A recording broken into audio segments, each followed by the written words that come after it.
In this video, we're going to discuss, should you bring on a partner with your land investing business? What are the pros? What are the cons? But first, if you're new here, my name is Sumner, Healey. I run a company called thelandpioneer.com where we sell vacant land on the internet. I also run a coaching business called landinvestor.co. More on that down below if you're interested in building a land investing business. In the last 18 months, I've done a little over $2.2 million in raw land sales on the internet. And honestly, I make these videos to document my journey and hopefully help others along the way. Now, I feel like I have a ton of expertise in this area because what a lot of you guys may not know is that at one point the Land Pioneer had a partner. I started it solo, ran it solo, brought on a partner and I split up. Now I run it solo currently. And so I've seen both sides of the equation. I've seen the pros, I've seen the cons, and there certainly are merits to both. Now, one of the reasons I do think this business is suited to bring on a partner is because if we zoom out and we look at the business from a bird's eye view, the business is really broken down into two separate categories. You've got acquisitions and you've got dispositions. Now, truthfully, there's still somewhere in the middle, there's operations, but really what we're gonna be looking at here are those two pillars.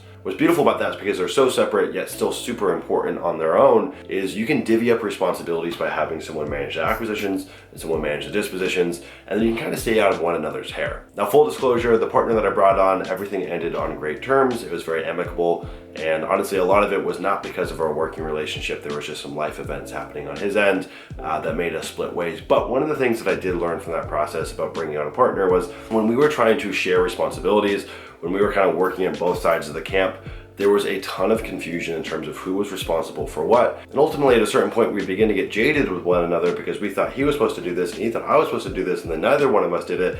And so really the best thing that you can do when bringing on a partner in your land investing business is to divvy up those responsibilities. One of the other things that's great about bringing on a partner is maybe you are the one that has the idea, has the motivation, you want to get this up and running, but you might be short on capital, right? What you can do in some cases is bring someone in, pitch them on the idea, bring them up to speed and say, hey, you know what? I've got the idea, I've got the vision, I know how to execute on this, but I don't have the capital.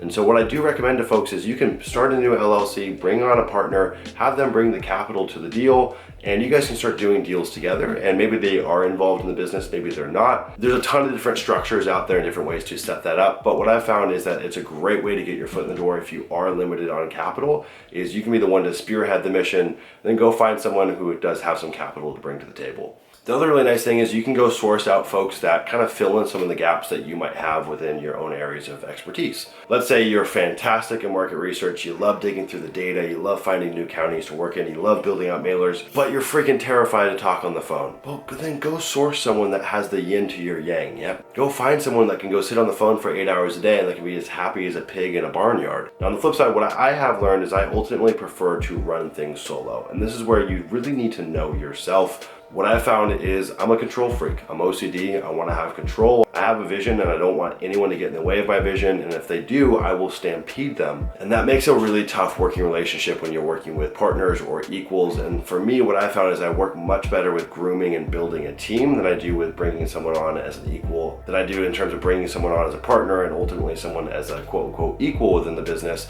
For me, it just became really, really difficult to kind of sacrifice my vision for hearing what they wanted to do. And ultimately that might sound incredibly selfish, and to some degree it very well may be, but what we're doing here is we're building something that is highly personal, right? We're building a business. It has elements of our DNA and it has elements of who we are. We're investing our time and energy into something. And so it's okay that you want that to play out exactly how you've envisioned it. That's totally fine. And if you're coming to the table and you know that you are a visionary, you're someone who's strong-willed, you're someone who will push that boulder up the hill all day long, and frankly you feel like you don't need outside help from a partner, well then go full speed ahead. And I would not waste your time trying to play the partnership game if you don't really feel like it resonates with who you are at your core. You know, I'd be saying, well, Sumner, how do I figure out who I am as a person? And honestly, I don't totally have the answers, but what has worked for me in terms of figuring out who I am at my core is just a ton of journaling. And I could make a whole separate video about this, but one of the ways that I started to recognize patterns within myself is I would simply spend 15, 20, 25 minutes a day doing what's known as free journaling. And I would just journal all of the thoughts that came to mind. It was just a stream of consciousness and the pen was doing the work. That gave me a ton of insights in terms of my pros and my cons and really who I am as a person.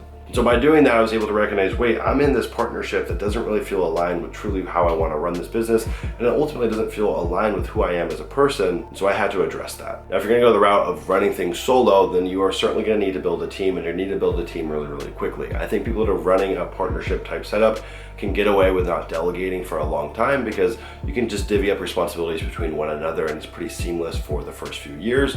Now, if you're really looking to scale and you're doing this solo, I recommend bringing on a VA integrator within the first 90 days. If that doesn't mean anything to you, we've got a whole video on that on the channel that you guys can go watch. And if you are going the road solo, you really need to hone this skill of going and sourcing talent, hiring talent, training talent, and making sure that you're becoming a great leader in the process. Because ultimately, if you are going solo, you're gonna have to build a team, and you're gonna have to build a team that's kick-ass to get you to where you wanna go. Now, if this video was too rambly and all over the place, I'm sorry, but it's something that I am passionate about. It's something that I've experienced both ends of the spectrum on. And so hopefully my insights were somewhat helpful for folks that are on the fence in terms of bringing on a partner or not bringing on a partner. Again, I think you can skin the cat a multitude of ways, and I think you can get away with not having a partner in this business, or you can get away with having a partner. It's really up to you.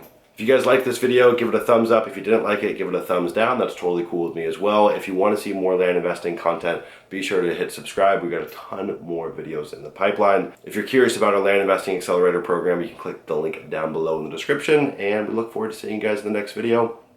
Bye.